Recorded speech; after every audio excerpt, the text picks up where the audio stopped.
Can black people be racist?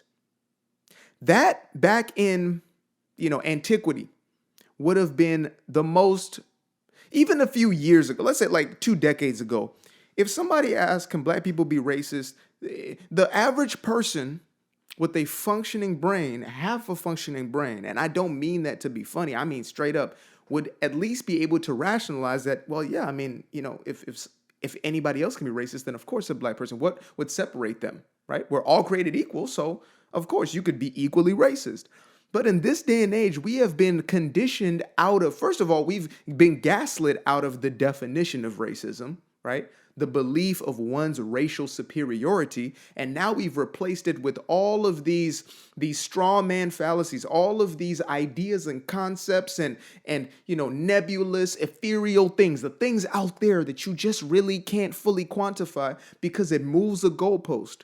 Oh, racism is a system, and the system is an institutionalized system, and the institutionalized system is one that is actually working in covert ways. And it's like, okay, when did it go from just being I believe my race is better than you and your race is lesser than me to now it's just this thing that you can't see, feel, smell, taste, touch that's out there somewhere happening. We can't see it, we can't quantify it, but it's there, and only those people can do it.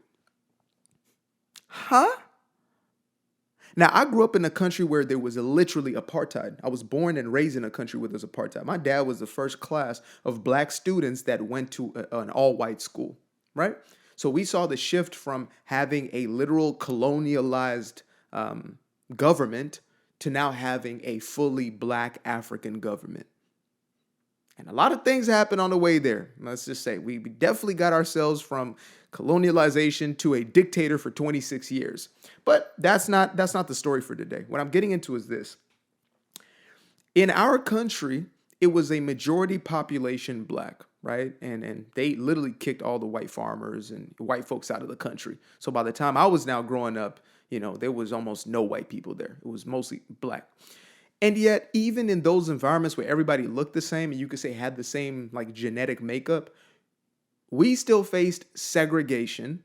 There was very much still discrimination based upon tribes and based upon groups, based upon language, etc. It was very much in the mix. And if somebody stepped in and said, there is no discrimination because it's all the same people and, they have this privilege. No, there was very much kids who were living in the street and those who were living in a high-rise tower. Like, there were those who were seen as lesser than and those who were seen as better than. And it was all dependent upon what tribe you came from, what clan you came from, etc. So I got to experience firsthand growing up that, wait a minute, it's beyond color.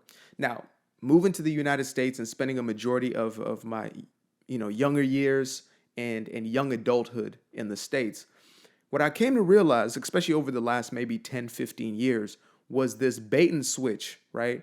Where it went from, again, racism is this thing of superiority of one person believes their ethnic group to be better than the other, which is straightforward. It started to switch into this thing of it is the system of, and that's what basically allowed for it to be one group of people or a few groups of people weaponizing it against another group. And I fell into that for a while. It was easy to fall into that because that was the popular conversation to be had. I would be accepted for that. I would be in the in group. It was not going to be a controversial thing for me to just accept what almost everybody else was doing anyway. And the rest who did not believe what we believe were too afraid to speak out because they didn't want to be pointed as the racist. Now, this word has lost a majority of its power because it's been so overused, right? Everything's been pointed to racism. Everything has been blamed on racism. And so when you use and misuse a word in so many ways, like the word love, it starts to lose its substance. It starts to lose its actual meaning. If somebody's saying, I love ice cream, but I love my grandmama, in the same breath, it's like, okay, what does love really mean? What does it actually mean? Oh, you looked at me a certain way. That's a race. That's an epithet of racism. Oh, you didn't look at me. That's a display of racism. What? Huh? That's the system itself that is operating through you, and you are actually a perpetuator of the system of racism. Because I'm having a conversation right now, I am now a perpetuator of the system of racism, the institution of white supremacy. Isn't that ridiculous? It- Black people can absolutely be racist, and sometimes we can be the most racist. When I first moved to this country, the people who gave me the worst time, the people who said the absolute most to me, were people who looked just like me. Straight up. Straight up. Have I faced racism from those who didn't look like me? Yeah. I faced it from, some Hispanics, some white folks, but a majority Black folks. A hatred towards me. Now we could say it's self-hatred. Well, that's the system of white supremacy that is really hating them through, hating you through them because no, okay. We can put all the excuses we wanted all day long. Those are still individuals who are making a decision to display certain behaviors. And if they were put in a different complexion, we would make different excuses for them. Right? Let's be straight up.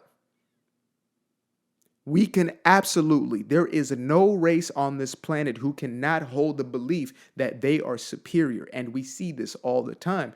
We see it in broad daylight, where it's now, again, it's like, Black people are the superior race and, Black folks are this or that. And for me, I don't buy into either. I'm not going to buy into, John Smith over there is better than me or is higher than me. Absolutely not. But I'm not also going to view myself as better and higher. Like, why would I do that besides I have a racist perspective of life? We got to start being honest, folks. We got to start being honest. And we got to start speaking the truth, especially when it comes to these individuals who will bully you and shame you into their own ideology, their own religious way of thinking about these things. Because that's what most of us have done. We've been so terrified, so afraid of getting these labels. I was afraid of getting a lot of these labels. When I first started really just thinking for myself and questioning the plantation that I had been raised upon, the mental plantation, which was you're Black, so you have to believe this, and you have to stand here, and you have to vote this way, and you have to, like, when I started looking just even close to the middle, close to the center of, let me investigate both sides. All of a sudden, I was an enemy of the group. All of a sudden, I was a part of the system of white supremacy. Imagine the day, and there was a moment, the first time I was ever labeled as that. I was so confused, y'all. I was so confused. Another Black man said, "You are an agent of white supremacy." And I was like, this is before I'd done my due diligence on just how insane this ideology is. And I thought to myself, did he see my profile? Or at least just the picture on my profile? Does he think I'm black-faced? Like, what? How is this possible? But then I realized, oh, they moved the goalpost. They moved the goalpost. They turned it into this unseen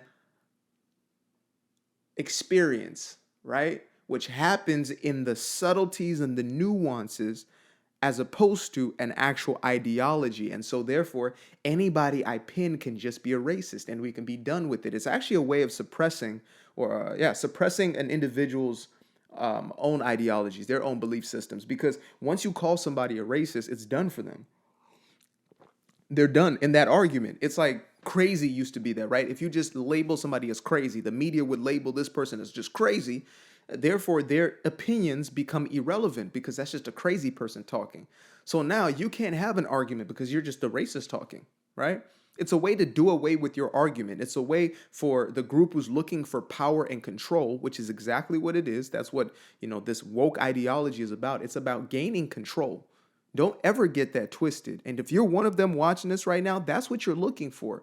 I'm not saying that you're an evil person, but the way in which you're operating is a display of an evil characteristic, of a trait. And you're embodying that, so therefore you are choosing evil. If you want to control people through language, the policing of language, you want to control them through what they can and cannot think, what they can or cannot do, you are being the very thing that you purport them of being. So yeah, I had to get this one off my chest because it's like I feel like I'm having this real cleansing experience where all the opinions I was holding so near and dear and close to me and afraid to articulate and would only maybe have behind closed doors, I'm not having them all here because these conversations need to be had. And it takes an individual like myself to say it. If somebody white were to say this, they're racist. Simple, right? Simple as that. That's just a racist saying racist things. When they look at me, there's going to be at least a slight bit. There's going to be a moment of consideration, and then they're going to jump to, well, he's an agent of white supremacy, right? He's obviously internalized this. He's obviously been sent by the system to continue policing. But for me, I say, well, who's more on a plantation? The one who can think for themselves and is willing to think freely, or the individual who is perpetually trying to have people not think a certain way, not move in a certain way? Which one sounds more like bondage and slavery to you?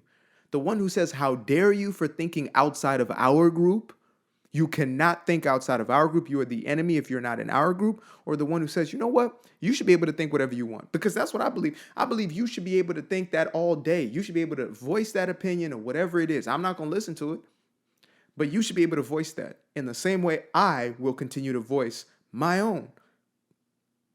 If you don't like it, beep, turn the whole damn thing off. Switch.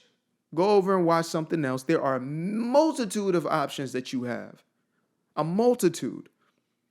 And by the way, this thing of quote unquote hate speech, I realize that, hate speech is nothing more than the free speech they don't like. That's what that's about. You call it hate speech when you don't like it. Free speech is not when it's the person who agrees with me. Oh yeah, I love free speech. I want everybody to be able to articulate themselves openly, wherever they stand. Even if the person was a true racist and they're just, articulating how they feel that they're superior. Like the Margaret Sanger's, creator of the Planned Parenthood, right? A known eugenicist who believed that her race was superior. She should be able to articulate her ideas, and we should be able to refute them and to argue them and to bring those stupid ideas to light. That's what freedom of speech is about. It's about all of us being able to bring ideas, and the best idea wins. Truth is always going to remain at the surface, but they want to suppress truth. They want to suppress reality so nobody else says anything about any damn thing so that the lies can perpetuate. You just suppress the truth and perpetuate the lies, and it's going to continue to fulfill that agenda of keeping a control over people. And it all starts with your thoughts, which materializes your words. So I'm going to talk that talk. And right now, my talking of the talk is the fact that yes, black people can indeed be racist. I used to be afraid of the dark, place unknown like a heart in their heart. I used to see my life in the bar. Now the kids unchained, every shackle is lost. 2 steps in the moonlight, 2 step in the daytime.